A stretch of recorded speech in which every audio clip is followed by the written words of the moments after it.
በኃጢአቴ ብዛት በነውሬ ጥልቀት ትርጉም የሌለው የባከነ ህይወት በስራዬ ምክንያት ከሰው የተገለልኩኝ ማንም የማይቀርበኝ ተራ ሰው ነበርኩኝ። እናም አንድ ቀን እኔም እስኪያቅተኝ ማመን ያ ጻድቁ አይሁዳዊው መምህር ሳይጨነቅ ስለራሱ ክብር በደሌን ሳይቆጥረው ቀርቦ አወራኝ። እኔን ሳምራዊቷን ውሃ ጠጪኝ አለኝ። እንዴ አንተ አይሁዳዊ እኔ ሳምራዊት ብዬ መጠየቅ እኔም በግርምት ለካስ ሆኖበት እንጂ ግድ ጉዳይ የለው ከዚያ ጉድጓድ።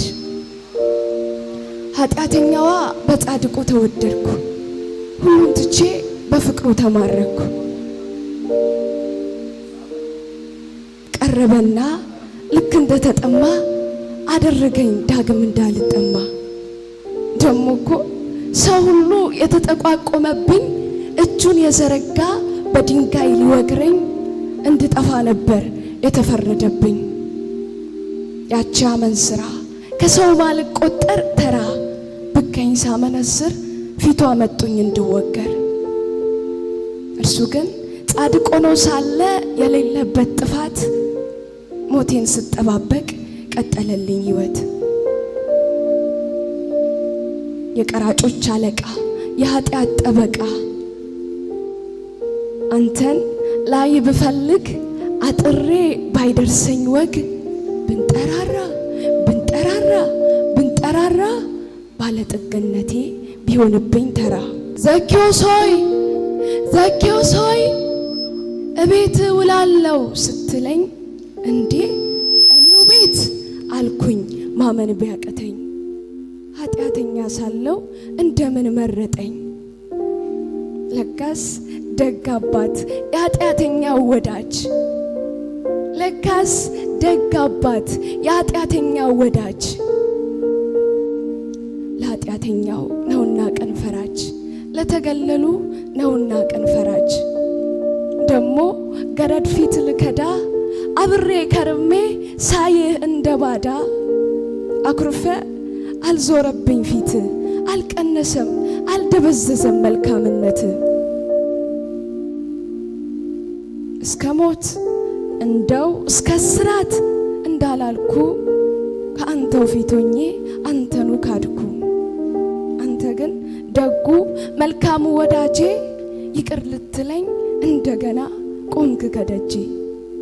እንዳልተከተልኩት መምህር ሆይ እንዳላልኩት በዚያው አንደበት አዎ ይፈረድበት ይገባዋል ስቅላት። ጽሉት አዎ ይፈረድበት። ዛሬ ደግሞ በዚያው አንደበት አረ ይገባዋል ስቅላት። አዎ ይፈረድበት። ደግሞ በዚሁ መዳፍ ራሱ ባበጀው በጭክነት በጅራፍ ስጋውን ስቦጭቀው የአይሁድ ንጉሥ እንደምን አቃተ ራስን መፈወስ ስለው ዝም። የአይሁድ ንጉሥ እንደምን አቃተ ራስን መፈወስ ስለው ዝም። ከእጁ እንዳልጠጣው ጥሜን እንዳላረካው ጠምቶት ቢጠይቀኝ መራራ ሳቀምሰው ዝም። አሰቃቂ መከራ ሳደርስበት መቃውን ይዤ መታውት ዝም። ፊቱ ላይ ተፋውበት መበሬት ጎተትኩት ዝም። ምንም ቃል አላወጣም ምንም ቃል አልወጣም ከሷ አንደበት። አይገርምም ሞተልኝ እየገደልኩት፣ አይገርምም ሞተልኝ እየገደልኩት። የደግነቱ ጥግ የመልካምነት መጨረሻው የሚያደርጉትን አያውቅምና አለ ይቅር በላቸው። የሚያደርጉትን አያውቁ